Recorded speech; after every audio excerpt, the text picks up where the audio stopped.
Okay, we're live again. Let's see what happens. Hi, everyone. I'm so sorry. Okay, Suanne, where are you? I'm live. I'm trying again. Here we go. Okay. Go live with Suanne. Ad. Suanne? Waiting for Suanne Braun. Waiting. Oh my God, this might actually work, you guys. Waiting for Suanne Braun. Waiting. Oh my goodness gracious. Yay!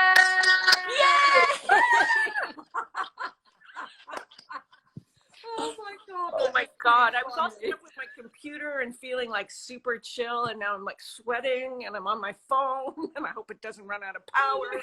I don't think, well, we can always plug it in if we need to. I'm beginning to think that it might be me because last week Kate got the time wrong. So I was like, before we started, bless her. And today we couldn't get it to work. I don't know what that was. But yes, we're here and we've done it. Welcome. Hello. Thank you. Hello. And what a great idea this is, Suanne. You're so smart. Oh, well, thank you. It was really just an idea, I thought, to be able to connect with people, have a lovely time. Yeah. You know, the world is in such a bizarre place right now. We're all up and down. Everybody's feeling like, and I just figured this is a good way to connect with each other, talk about how we're feeling, and find out more about each other. Ooh. Whoops. I'm on my phone, so it might get a little tipsy. That's all right. I like it. Yes, your hand might get tired though, because it's going to be quite long. Okay. So, well, as I said, it's an absolute treat to have the Grand Empress of golly, that's a lot of pressure.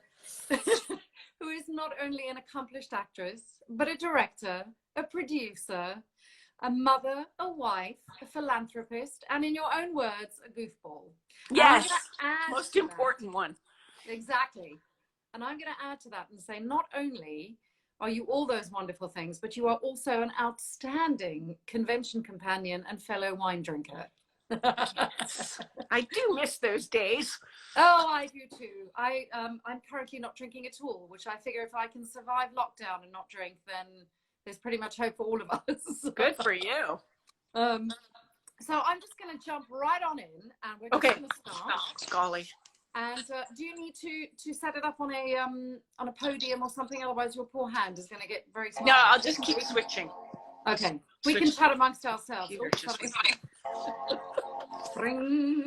That's just your drum roll, you see. You know what happened? My computer froze, and now it keeps going on and off. Oh dear.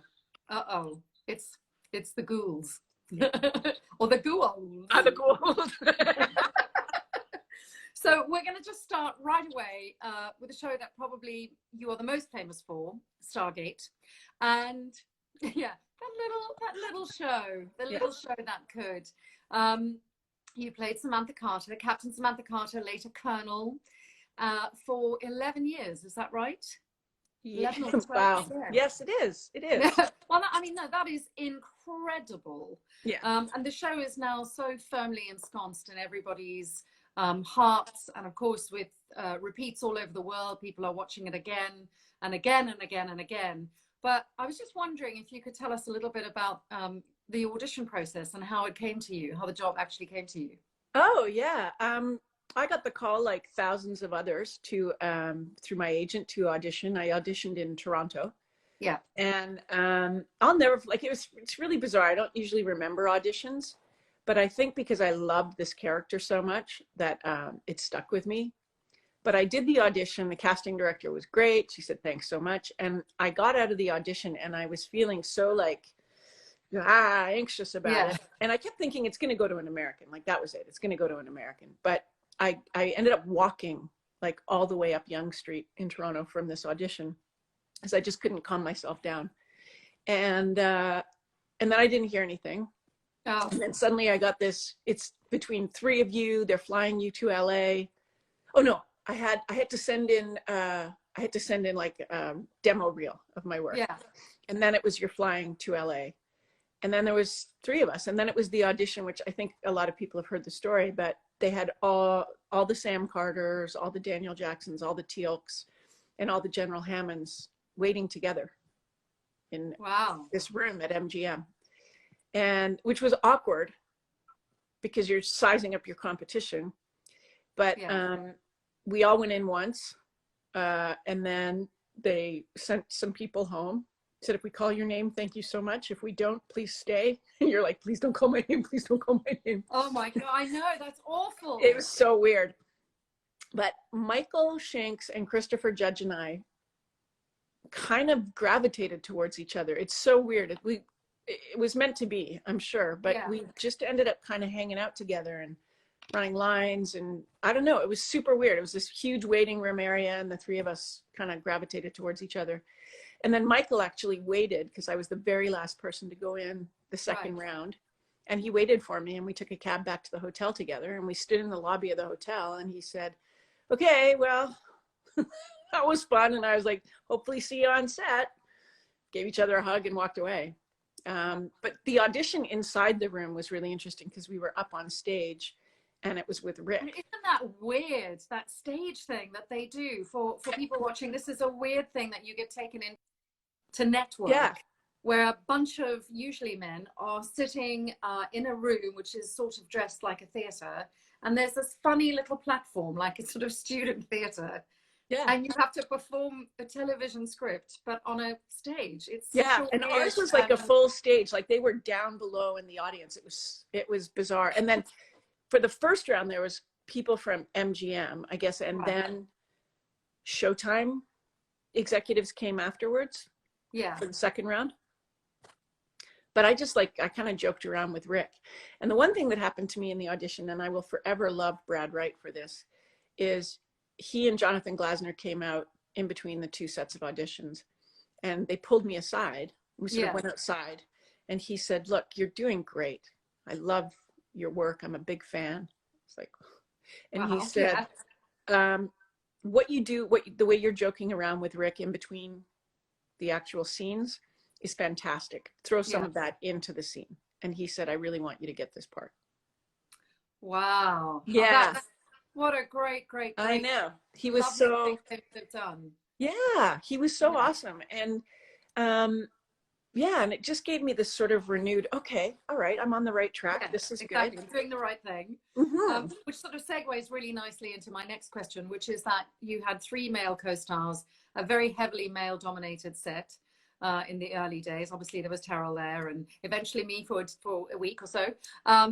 But it was largely men. So how was that working, sort of being the only gal? Obviously, I know that there were girls in makeup and that, but largely the only woman. I felt a lot of pressure. I grew up with 3 brothers, so I'm sort of used to that dynamic, and I was working with 3 guys.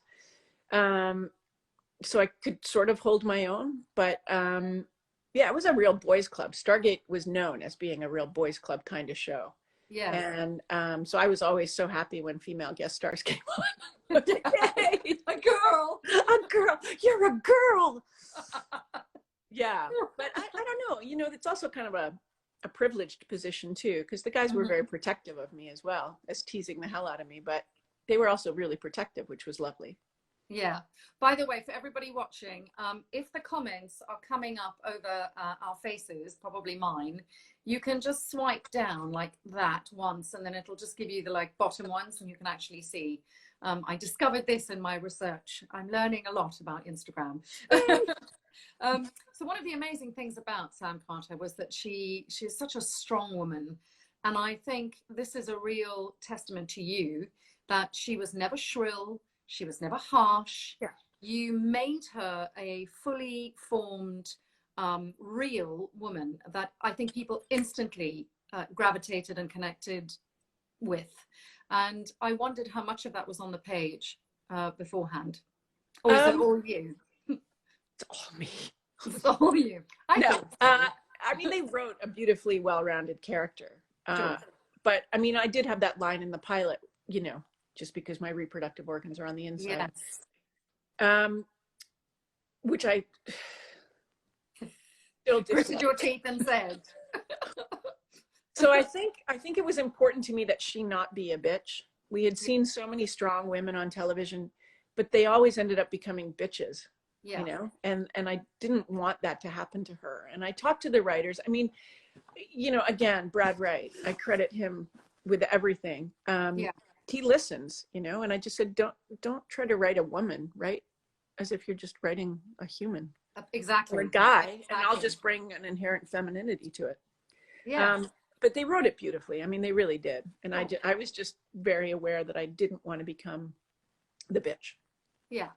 And I don't think you ever did. You just, you know, she was vulnerable, strong, Yeah. lovable. I mean, all those things. So when was the first time that you kind of went, we might have a hit on our hands? When would you remember that feeling of like, You know, honestly, not that I knew that it was a hit. I knew it was a big show when I first saw the Stargate. And Michael Shanks and I walked around the corner and discovered it. And it was like, oh my God, this is huge. Whoa. Yes. And then we sort of realized how big the production value was. Yes. That was like, that was a big, you know, sort of revelation. Yeah, I remember too. When I went up for my week and had my costume fitting and all that, and same thing. And then they said, well, we're just going to take you out through the set. And there it was. And I was like, oh my God. Yeah, so it's cool. Really like so quite, cool. Isn't it? Like it's quite awe-inspiring. And then, I mean, we knew after the pilot that the show was going to go for 2 seasons. Yeah. And I think that alone sort of gave us a good indication that, you know, we were in good hands. But I don't think I knew what a big hit it was until I went to my first convention. Yes. How was that experience? It was crazy. It was in England. It was a Wolf event. And we walked out on stage and there were so many people and they all started cheering. And I was like, I was looking around for the Beatles. I was like, are the Beatles just come on stage? What's happening? So it was pretty crazy. And that was like, and then just to start to hear the stories from people and, you know, what the show has meant to them. And so, yeah, then it was, oh, this is a big deal. Yeah, I think that's one of the most extraordinary things about Stargate is that people who are watching it in 1997 are now having children. And so it has this enormously wide and varied fan base. And so loyal and supportive. I recently was recognized on an airplane by a little boy, and I sort of, he kept looking at me and then talking to his mum, and I was like, wow, I got stuff in my teeth, what's happening? You know? And on an airplane, it was a pre-COVID world when we weren't social distancing at all. You know? Right. And suddenly the mother came up and said, excuse me, are you Hathor from Stargate? And my jaw nearly hit the floor because I was like, and I said, yes. And she went, my son recognized you and we love the show.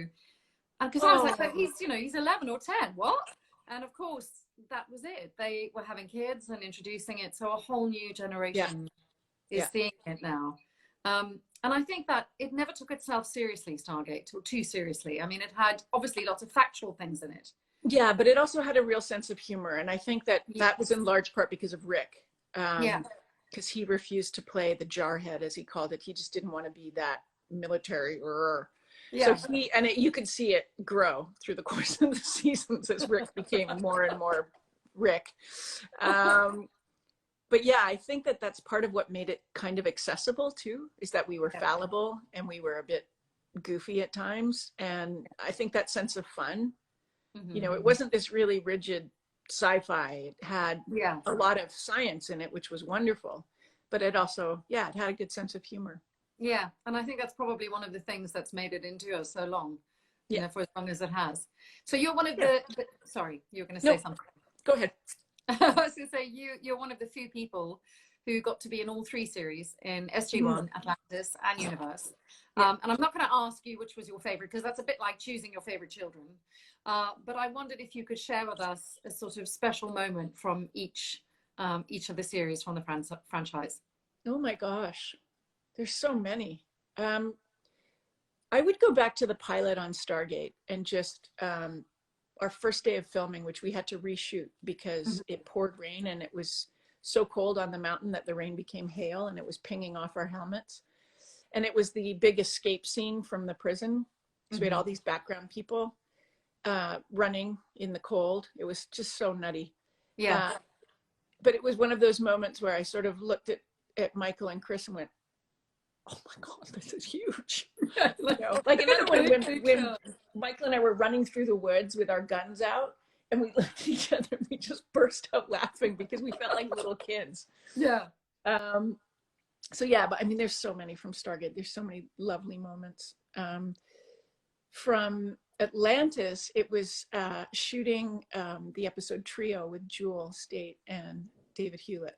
Yeah. And it was just the three of us in this episode, and like just getting into the makeup trailer in the morning and laughing instantly. Oh. It was just such a special episode to shoot because they're both such wonderful people. Yeah. And they're both so funny. Jewel is like one of the funniest women I've ever met. And we just had such a great time. It was just such a joy to come to work every day. Yeah, I think that's a theme in your work, joy, and in you. Yeah, it is. It is. It's hugely important to me. And universe? Universe was when I became the commander of a ship, and they called it the General Hammond. Oh, and it was going into the costume, into the wardrobe truck and into the wardrobe room and trying it on and seeing the patch that said General Hammond. I burst into tears and I was like, this is so great. Yeah. But yeah, that was like, I'll never forget, it was just one of those, you put it on and went, oh, wow. Yeah. Oh, wow. Yeah. Oh, lovely Dawn. Yeah. Definitely smoking a cigar and having a scotch, I'm sure. So, and was it when you moved to Atlantis, was that quite weird having played, I mean, it was the same character, but it must have been such a big shift in energy and new characters. So how did you handle that challenge? I felt awkward at first. I felt like I didn't quite belong there. I mean, everyone was very welcoming and wonderful, but I felt like kind of an interloper on their show. And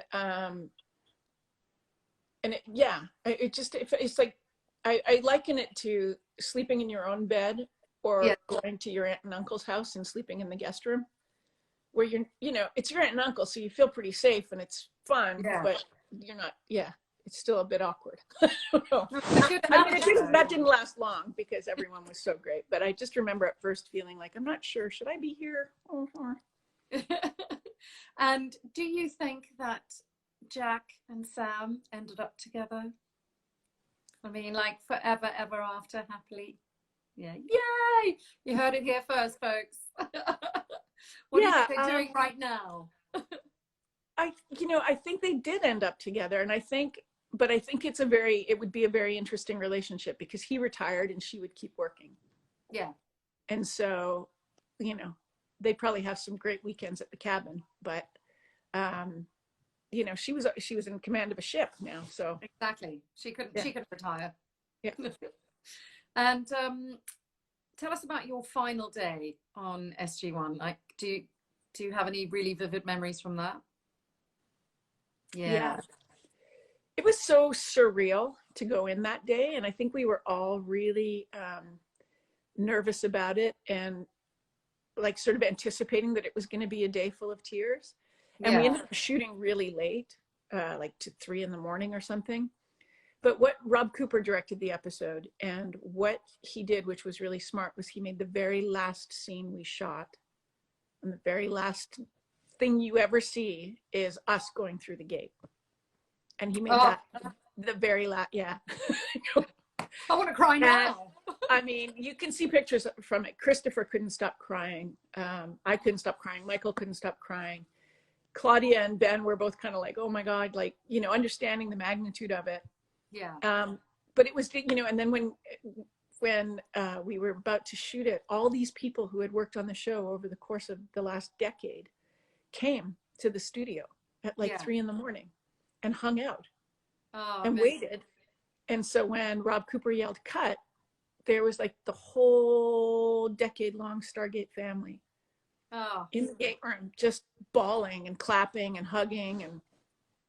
And then Michael, Christopher, and I snuck up into the briefing room, looked down on the gate, and sort of looked at each other and went, well, that happened. Yeah. And it was pretty weird. It was weird to drive away. A fitting end, though, I think. Yeah. Yeah. And as recently as January, it is rumored on Twitter, so it has to be true. You know, I mean, Oh yeah, Twitter, rumors on Twitter are always true. that Brad is in talks with MGM again.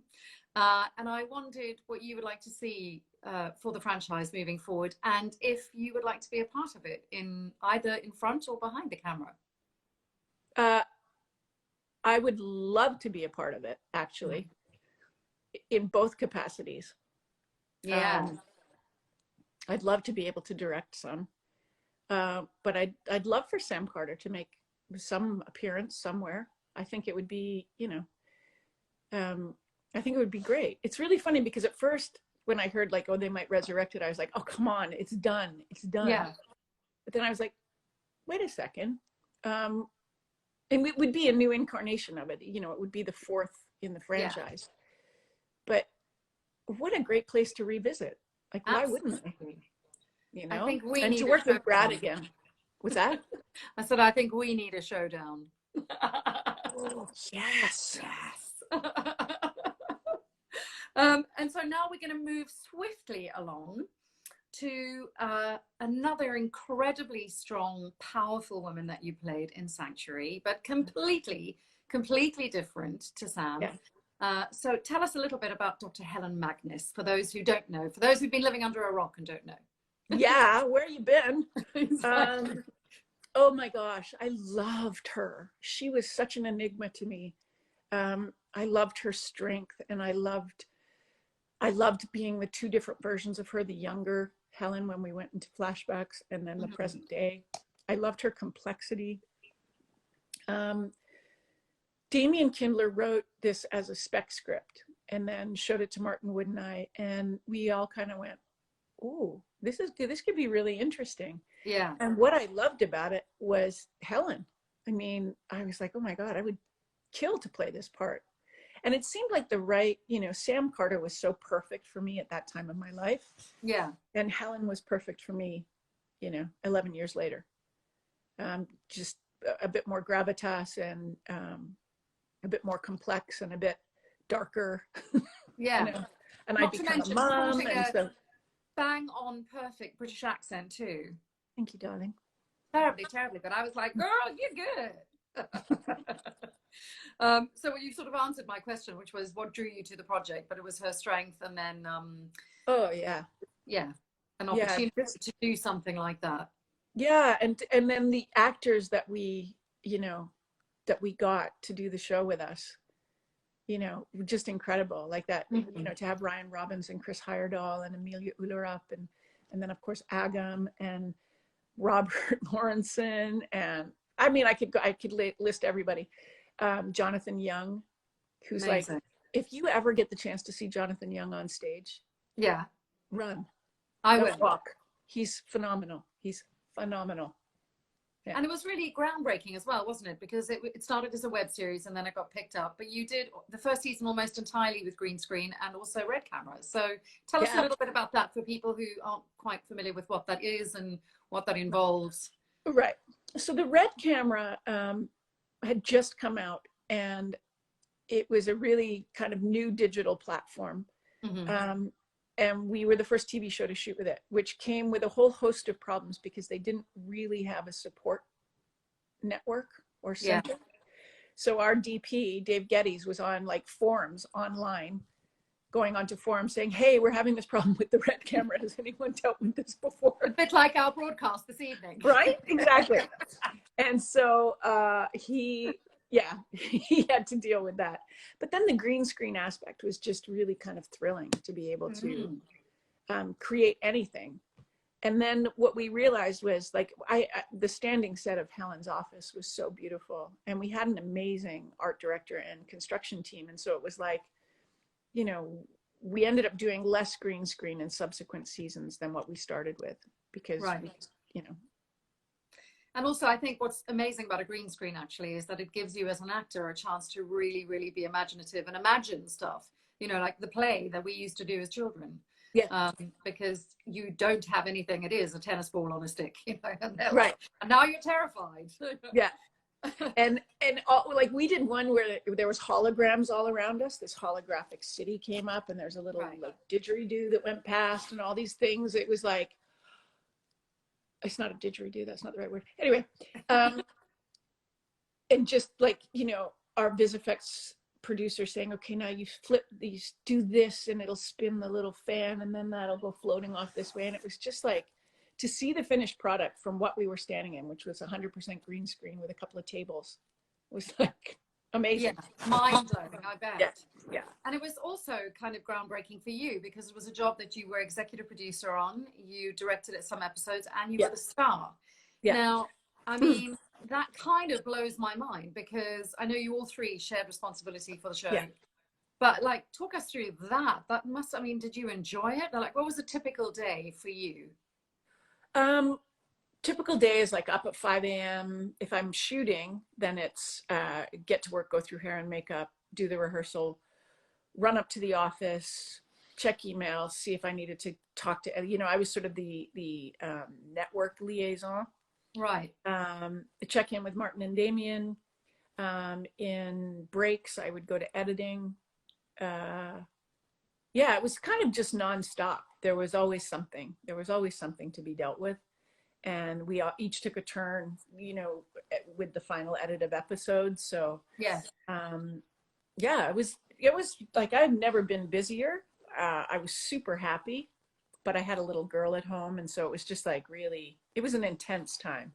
Yeah. Those 4 years of Sanctuary were so intense. But so you loved the challenge. You enjoyed and rose to that challenge, I think. Yeah, I did. I really loved it, and I loved the people I was working with. So, Robin Dunn made me laugh so hard every day. Every day. Robin Dunn kind of made that so incredibly special for me, that show. Oh. Yeah. Do we think that we might see Sanctuary on our screens again at some point? I don't know in what incarnation it would be. I know that the intellectual property has been, or somebody has bought the right to create new content and to sell existing episodes. Right. Okay. So I don't know. I don't know what's going to happen with it. Okay. Well, we'll keep watching that space. Yeah. And you've of late been very, very, very busy as a director as well. Where did that love of directing come from? Was it being on set every day and kind of learning in a very hands-on way, or is it something you've always wanted to do? It's something I always wanted to do. And it's really funny because I had a conversation recently with, I used to be in a comedy troupe, and one of the women in the troupe said to me, you're a natural born director. You always have been. I was sort of the director of the troupe, and she was the writer, and like, it was really interesting. And she said, you just were born to do this. It so works with your brain. But once I got onto Stargate, I knew that I wanted to direct, but I was so lucky. I had an entire television crew at my disposal who were willing to teach me everything. Yeah. So I was able to go to different departments and say, what exactly does a grip do? What is an electric? How do you make that special effect work? How do you do this? And they were all so patient with me and taught me so much, so that when I did finally get the chance to direct on Stargate, I had, sort of a wealth of knowledge, and I'd sat behind the monitors for so long. And so it was a really great launching pad for me. Yeah. And because I was so involved in the show, it was just, I just never forget directing the first time I directed television. It was amazing. And I knew as soon as I walked onto set and started setting up shots that I was going to be doing this in the future. I just didn't know how successful I would be. Yeah. And when Sanctuary ended, I did a short stint on Supernatural, playing a recurring character for like 8 episodes. But it was at that time where I was like, oh my God, I've been on television for 15 years solid. Incredible. Who am I if I'm not that girl that's on that TV show? Like, time to reinvent. It was time. And so I threw my hat into the ring as a director and got hired on, oh my God, I totally blanked on the name, with the dinosaurs, and you had it in England too. And Primeval New World. Oh my gosh, thank you. I should know that. So Primeval New World, and I did 3 episodes of that, and then I got contacted by Simon Barry, who did the show Continuum, and by a man named Gary Harvey, who was doing a show called Arctic Air. And they both took a chance on me and gave me 1 episode each. And then the next season, I got 2 episodes of each of them, and the word got out. And then it was just word of mouth, basically. Yeah. And then, of course, you know, and then I got hired on Supernatural, et cetera, and I kept going. And then Brad hired me on Travelers, and I became like, you know, me and Andy Makita and Will Waring became the 3 sort of stable directors on Travelers, and that was a phenomenal experience. But yeah, it's just sort of gone up from there. And lately, I've been doing a lot of Warner Brothers. I know. I know. You've done everything from Stargate, Travelers, Continuum, Van Helsing, and then Blind Spot, Anne with an E, and very lately, Batwoman. So how do you prepare for all those different genres?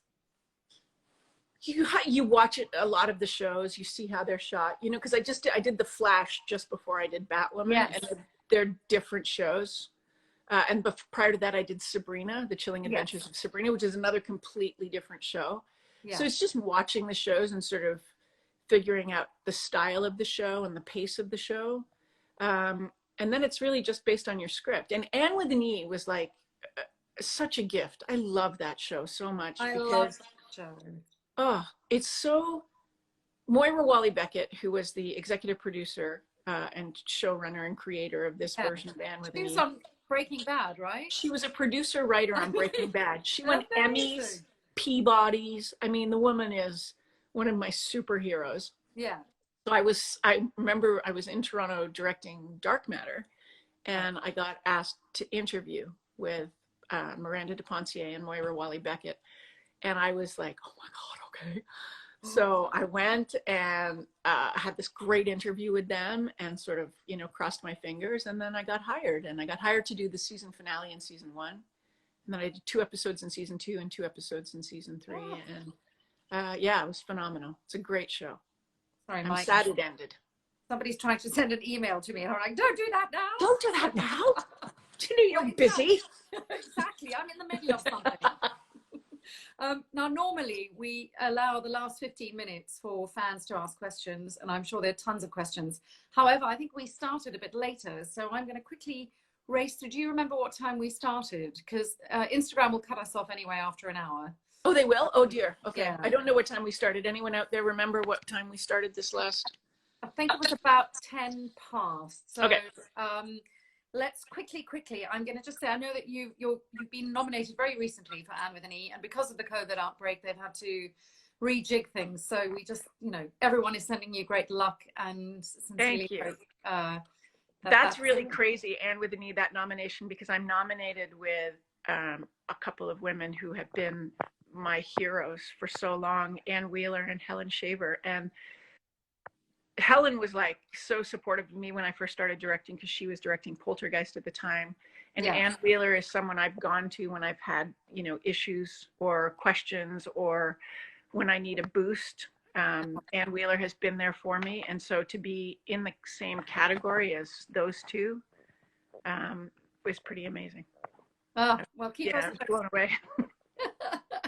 As I said earlier, you have a sort of innate joy that just comes out, and it really comes across. And you're also a bloody brilliant comedian. And you'd mentioned random acts. So any desire to return to your comedic roots? Oh, yeah. Absolutely. Yeah, absolutely. I mean, I'm always doing a comedy routine when I'm on set, but yeah, I would love to go back to that. I would love to get back on stage too. I think it's time for me to do that. Yes. Okay. So producers, anybody watching this? Oh, gorgeous Amanda wants to get back on stage. Come on. What's next for you? What's on your bucket list and that you still want to do and achieve? There's a show that I've been working on for a long time with a writing partner in San Francisco that I would love to bring to fruition, a television series. Mm-hmm. I'd love to do a film. I think it's time for me to direct long format. Yes. So I would love to direct a feature. And I want to get back on stage.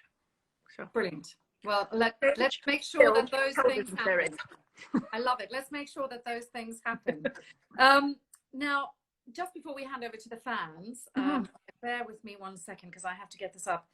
I was told that you are a big Coronation Street fan. Is that correct? You know what? I haven't watched it in a very long time, but I was a huge Coronation Street fan.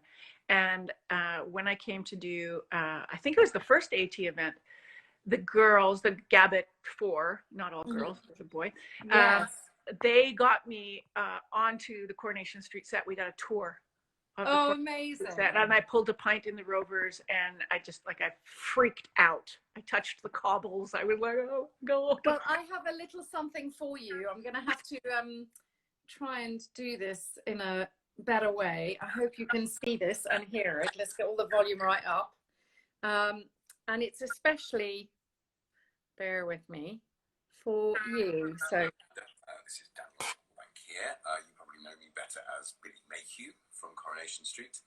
I'm hoping that this lockdown will be over and done with as soon as possible so that we can all get back to work and you can continue to watch your favourite show. I hope you're well and safe and look after yourself. Isn't that lovely? The legend. Especially for you. How did you do that? Honey, I'm a goddess, you know. I aim to please. Oh my God, thank you. Oh, it's a pleasure. I'll send it to you if you like. Okay. Now, last thing, and I just wanted to touch very, very briefly on Gabbett because your sort of charity work has been extraordinary. Sorry, I'm still a bit. she's verklempt, everyone. She's overcome. Your charity work is really quite inspirational, and a lot of that I think has come, hasn't it, from your undying, unwavering support from your many legion of fans. Sanctuary for Kids would not have existed if it weren't for the fandom. Like, I can't even say enough, and it's about the Gabbett events in particular, and what those weekends, not just the amount of money they raise, but the amount of goodwill that they raise, and the amount of love that is just like, ripples out from those events. But yeah, the fandom had been so incredibly supportive. So Sanctuary for Kids was sort of born from that. Yeah. Because we knew we could, harness the power of this incredibly generous fandom and do good with it. And so it's been phenomenal. And sadly, we shut our doors at the end of last year. But still, like, when we, this Gabbett event coming up, the money was still going to go to Nepal Orphans Home, and that'll happen again. Right. I mean, I'm still donating to the charities. So yeah. And we hope that we'll see you next year here in London. Yes. So I am going to hand it over to the fans now. So I think, first, best goddess Hathor. That's very nice. Thank you. So guys, fire away with your questions, because I think we've got till 10 past, hopefully. Before we quickly answer a question, Amanda, when we hang up, because I'm going to try and steer people to this who are expecting it to be on my page. When you hang up, it's going to give you an option on the left-hand side, a little arrow that'll say download this video or save the video. Please save it so that I can get it from you. Okay. Otherwise I've not delivered. Right, okay, hang on. I'm going to just try and see. So bear with me. Did you direct, hi Amanda, did you direct an episode of the season 7 of The 100? I'm a super fan from Belark. So I'm saying that right. So thank you for the amazing team in season 6. Yeah, I didn't direct in season 7 because I was booked. So, but I did direct in season 6, and I loved it. What a crazy show that is to work on. So much fun. And crazy how? Was that? Crazy how? It was just big in scope, big in extras, big in, it was just a big show, and it was a big episode. And I got to work with J.R. Bourne. I got to boss him around, which was super fun. Always fun to boss actors around, right? Right. So a question here, what mementos, if any, have you taken from the shows that you have worked on, and what is your favorite? I haven't taken a lot. I took my Stargate jacket, my Sam Carter jacket. And then I took some things from Helen Magnus's desk. and a couple of her suits. Oh yes, they gotta get the clothes. The clothes, right? Well, because the clothes are made for you, aren't they? So it's like it's mad Yeah. not to. Yeah. But Well, yeah, I didn't take a lot from that. I took a couple of knickknacks from Helen's desk. Right. Yeah. We have here, how was your experience on Blind Spot in New York? Oh my gosh, that was amazing. I'd never shot in New York before, so I was really excited to be there. They put me up in this little apartment in Brooklyn, which was awesome. Yeah. Cool fact, John Lennox, who was one of the producers on Yes! Stargate, John lived like 10 minutes away because he was executive producing Remy Malek's show. Remy Malek, yes, Mr. Robot. Mr. Robot, thank you. That's it, yeah. So I saw John and his family every weekend. Oh. I just walk through Fort Greene Park and there he was. But yeah, I had a great time. And what was so cool was I got a lot of toys. Like they didn't say no to anything. Yeah. I was like, well, can I have an ultimate arm and a crane and a remote head on this camera? And can I have GoPros attached to the side of the truck? And can I? And they were like, yeah. Keep tapping. I was like, oh, okay. Thank you. I'm trying to keep up with these questions, but they're scrolling really fast on my end. So who's the first person you're going to hug when social distancing is over? Who's the first person I'm going to hug? Yeah. Really hard? My mom. Yeah. Me too. Not your mom. That would be weird. I'm like a hugger. I'm a hugger. Yeah, me too. I always have been, awkwardly so sometimes. Yes. So yeah, and I really miss it. So I hug Olivia, like, poor kid. She's like every day. How does she feel about her mum being the grand empress of sci-fi? Has she watched all your episodes? Is she, or are you just mom? I'm mom, but she's really proud of me. Like she'll watch, and she sees that occasionally I'll get recognized, and she's really proud of it. But she watches the shows I direct and talks about the shots that I've come up with, and performances. Does she have any desire to go into the business, do you think? She, at the age of 10, said that she wanted to be a graphic novelist and has sort of stuck to that path. And now she wants to create an animated series. She doesn't want to be in front of the camera. But yeah, she's like, it's crazy. She's really good. Oh, well, I look forward to seeing it. Right, let's have a quick look here. What stage play would you like to be in? That's a really good question. I don't know. Yeah, I don't know. I'd have to think about that. I had a thought for a long time of certain shows I wanted to do, but now I'm older, so I have to rethink. I think you'd be amazing in Chekhov.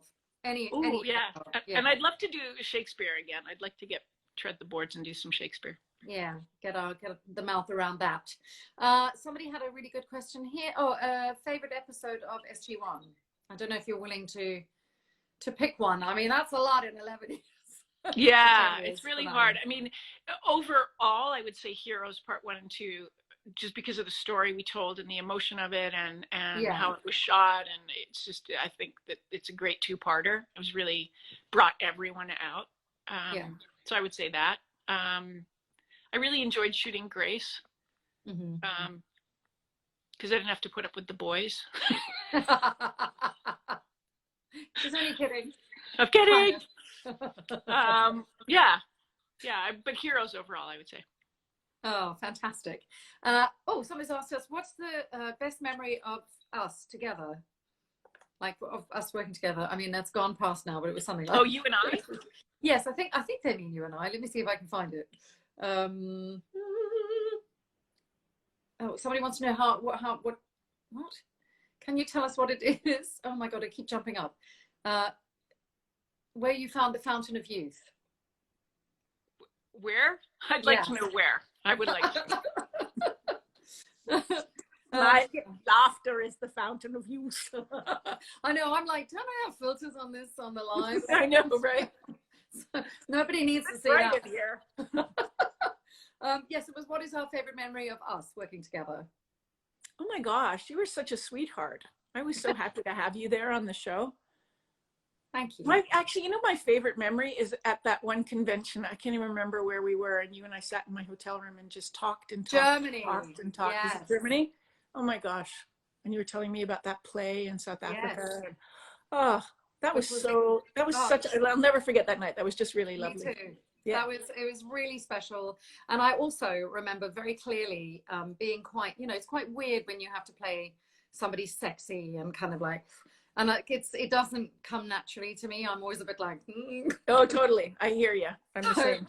I was a bit like, oh, I don't know. And there's so many guys and oh, I'm half naked a lot and all that sort of thing. And then I met Very you. brave. You were so warm and welcoming. I mean, everyone was, but I just remember very clearly you were like, hi, I'm Amanda. And you came right up and you introduced yourself. And I was like, it's going to be okay. It's all going to be okay. We're going to live. Yes, exactly. Oh my God, I've missed so many questions. I'm so sorry, everyone. I think maybe because I can't control it, unfortunately, now, because it's not on my page, you have to save the video. I'll save and the then video. we'll have a look. Yeah, you can also save it and then save it to your stories, and then people can watch it for 24 hours. Which kiss was your favorite kiss with Richard Dean Anderson? All of them. Okay. Oh, the one in Grace was pretty intense. That was pretty like sexy. Yeah. Yeah. He kind of grabbed my face and just like, oh, we're doing this. Okay. Who was your hero when you were growing up? Oh my gosh.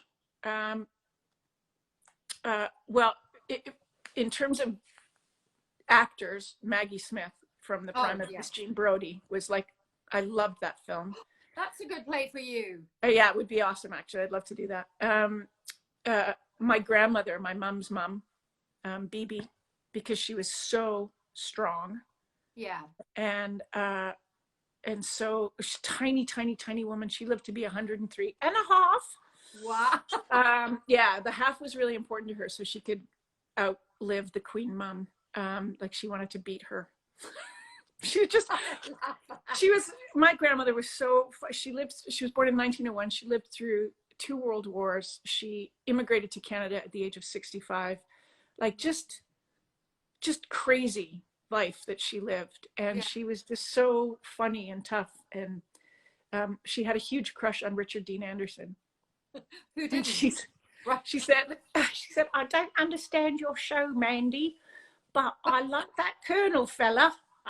And then she said, which cracked me up because she was 98 at the time, she said, ooh, if I were 20 years younger. And I thought, you'd be 80 almost.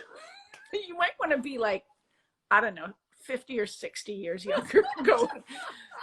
So Richard, to this day, Richard will still joke about that. I love that. Yeah. Gosh, these questions are coming past so fast. Funniest moments on the SG1 set for us both. That's a hard word. That is hard. There's so many. I know. That's a really hard one to answer in a kind of quick fire thing. Dream project to direct. Do you have a dream project that you'd like to direct? No, not yet. Yeah. No. I mean, this new series that I want to do, I think would be really cool. And I would love to do a really deep, dark drama movie. That's a good question. Somebody's just asked, what is your biggest directorial challenge and why? It really depends on the show. I think not so much now because I've done like 55 or 56 episodes of television, but when I first started, it was getting people to believe that Amanda, the actress, could direct, that I knew what I was doing. And I find that every time I go onto a show, I have to prove myself within the first day in prep, and then the first day on set so people will then relax and just let me do my job. But it's a lot of tap dancing. Yeah, I have to say, for anyone who hasn't watched it yet, head on over to YouTube and watch Amanda's Bite the Bullet. It's quite short, but it's really outstanding. And I think you raised such good points about being a woman in the business, about being a woman in the business today after Me Too or during Me Too. I mean, sort of slightly post Me Too now. There have been these huge shifts in how people work, but also the perception of you, as you said, every single time you walk onto a set, you have to fight for that respect. You are asked questions that your male counterparts would not be asked. And this isn't to go like, oh, men are terrible, you know. It's just, I found it really revelatory in what you were saying. And I really strongly urge everyone to go over and have a look at that. Thanks. Yeah. I think we are about to run out of time because I don't know. We started and I don't want them to cut us off. And there are so many questions. What did you plan for the season of Sanctuary that didn't happen? Such a cliffhanger. Dun, dun, dun, dun, dun. Oh yeah, we so wanted to explore that new Sanctuary. I wanted to bring Ashley back in season 5. There were so many things that I wanted to do on that. Yeah. We have 10 minutes left, somebody just said. Oh, what's it like to work with the Chilling Adventures of Sabrina cast? They're amazing, all of them. Oh my gosh. Kiernan Shipka is like arguably one of the best number ones I've ever worked with. She is so prepared, so sweet, stays on set, kind to everybody, just an absolute love, super talented. I can't say enough. The cast was phenomenal. Yeah. Somebody wants to know what it was like directing the kissing scene in Anne with an E. I think I've had to I've lost the question. There was a lot of pressure on that because, you know, it was the season finale. Anne and Gilbert were finally going to kiss. I know. They were kind of awkward with each other about it, even though like they're friends, but they were just like, oh, here we go. And it was like, no, you know, like don't cover her face with your hand. And it became quite technical.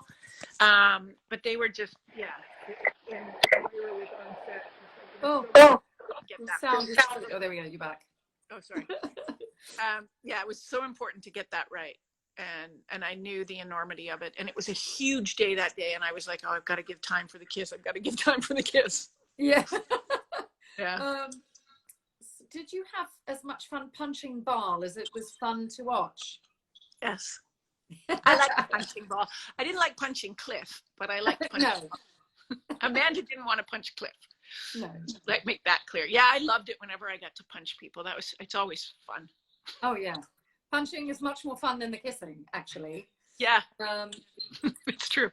How was the Travelers directing and acting experience? Again, another show that I just lament the end of. Travelers was a really special show.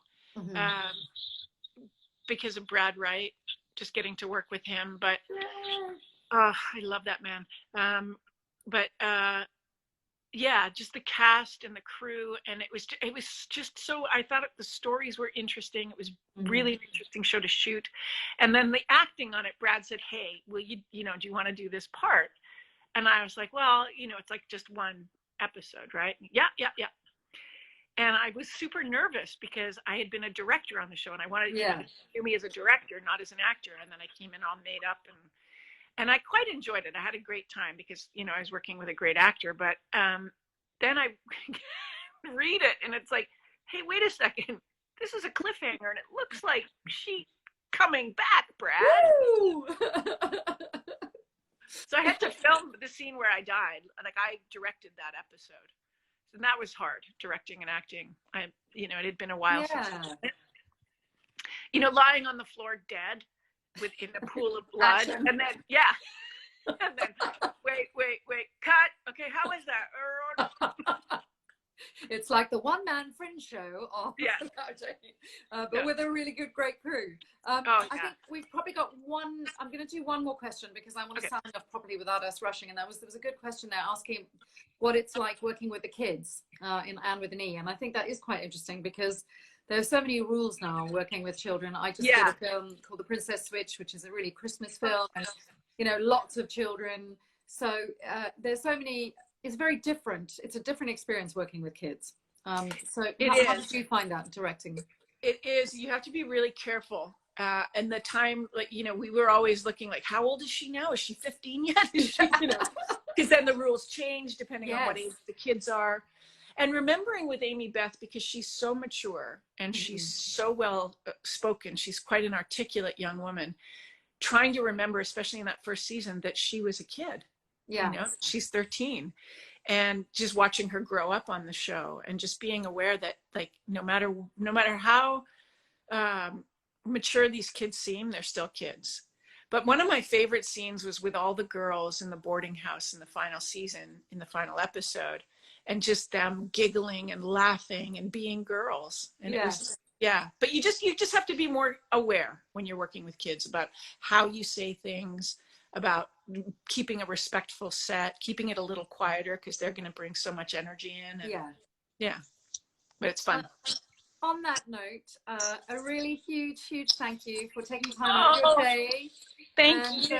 We made it work in the end. It was a little unconventional, but we will direct people to you, to your story. So save it, download, arrow at the top left, and then also save it to your story after that. And then people can watch it for a further 24 hours, and I'll direct people over to that. Thank you everyone for joining us. Thanks for coming out. And Suanne, my love, I'll talk to you soon. Absolutely. Thank you so much. Mwah. Okay, Bye, thank guys. you, everybody. Thank you so much for joining us. Thanks, guys. Bye. Take care. Stay safe. Lots of love. Yes, stay safe, everyone. Bye. Bye.